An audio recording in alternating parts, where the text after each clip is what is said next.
ഞാൻ ബഹുമാനപ്പെട്ട മുഖ്യമന്ത്രിയോട് ഭരണവുമായി ബന്ധപ്പെട്ട അദ്ദേഹത്തിന്റെ സർക്കാരുമായി ബന്ധപ്പെട്ട 7 പ്രധാന ചോദ്യങ്ങൾ ഉയർത്തിയ ഞാൻ വിനയപൂർവ്വം അദ്ദേഹത്തോട് അഭ്യർത്ഥിക്കുന്നു. അദ്ദേഹം നിലമ്പൂരിലെ പ്രചരണം കഴിഞ്ഞു പോകുന്നതിന് മുമ്പ് ഈ 7 ചോദ്യങ്ങൾക്കും അദ്ദേഹം ഉത്തരം പറയണം. വന്യജീവി ആക്രമണം രൂക്ഷമായി വർദ്ധിക്കുക, പരമ്പരാഗതമായി ചെയ്യുന്ന പ്രതിരോധ സംവിധാനങ്ങളോ ആധുനികമായ പ്രതിരോധ സംവിധാനങ്ങളോ ചെയ്യാതെ എന്തുകൊണ്ട് ഗവൺമെന്റ് നിഷ്ക്രിയത്വം പാലിക്കുന്നു? ഒരു ജനപ്രതിസന്ധിയില്ല എന്ന് പറയുന്ന മുഖ്യമന്ത്രിയോടാണ് രണ്ടാമത്തെ ചോദ്യം. മെഡിക്കൽ സർവീസസ് കോർപ്പറേഷന് കോടികൾ കൊടുക്കാനുള്ളത് കൊണ്ട് ആശുപത്രികളിൽ മരുന്നില്ല. സിവിൽ സപ്ലൈസ് കോർപ്പറേഷന് കോടികൾ കൊടുക്കാനുള്ളത് കൊണ്ട് മാവേലി സ്റ്റോറിൽ സബ്സിഡി കൊടുക്കുന്ന സാധനങ്ങളില്ല.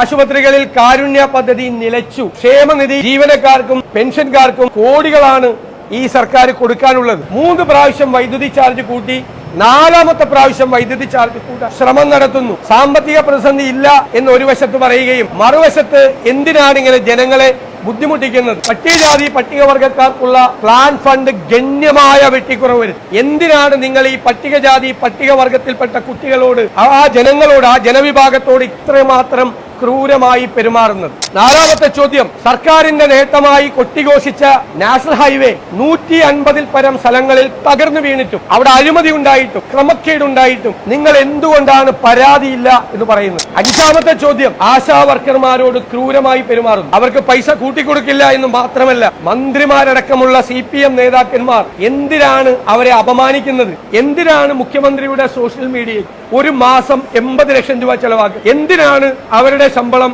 വീണ്ടും കൂട്ടിക്കൊടുത്തത്? ആശാ വർക്കർമാർക്ക് കൊടുക്കില്ല എന്ന വാശി എന്തിനാണ് നിങ്ങളെ എടുത്തുകൊണ്ട് പോകുന്നത്? 6ാമത്തെ ചോദ്യം, കർഷകർ സങ്കടത്തിലായിരിക്കുമ്പോൾ എന്തുകൊണ്ടാണ് കർഷകരെ രക്ഷിക്കാനുള്ള ഒരു നടപടിയും ഗവൺമെന്റ് സ്വീകരിക്കാത്തത്? 7ാമത്തെ ചോദ്യം, കേരളം ലഹരി മരുന്ന് ഹബ്ബാക്കിയതിന്റെ ഉത്തരവാദിത്തം രാഷ്ട്രീയ രക്ഷാകർതൃത്വം, പൊളിറ്റിക്കൽ പേട്രണേജ് ലഹരി മാഫിയയ്ക്ക് കൊടുത്ത നിങ്ങളുടെ പാർട്ടിക്ക്, ഈ ഗവൺമെന്റിന് നേതൃത്വം കൊടുക്കുന്ന പാർട്ടിക്കും സർക്കാരിനുമല്ലേ? ഈ 7 ചോദ്യങ്ങൾ ജനജീവിതവുമായി ബന്ധപ്പെട്ട ചോദ്യങ്ങളാണ്. ഈ ചോദ്യങ്ങൾക്ക് ബഹുമാന്യനായ മുഖ്യമന്ത്രി മറുപടി പറയണം എന്ന് ഞാൻ വിനയപൂർവ്വം അഭ്യർത്ഥിക്കുന്നു.